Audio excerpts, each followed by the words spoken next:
So this is Mike with Broomfield Fish, and I'm Brandon with the office. Just want to do a quick little interview here. So I'm going to ask Mike a couple of questions. And question number one is, with Broomfield Fish, who do you serve? So Broomfield Fish, we serve our Broomfield families and friends, residents of Broomfield.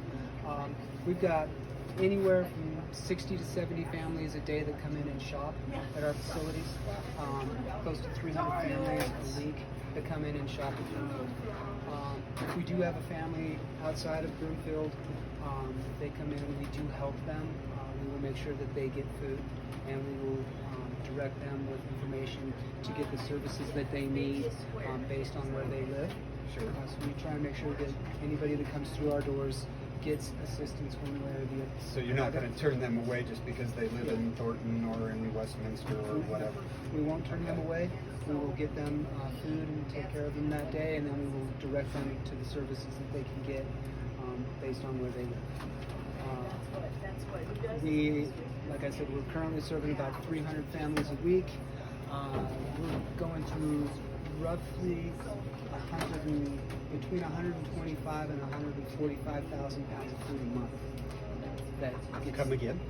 How much? About 125 to 145,000 pounds of food a month go out our doors to families.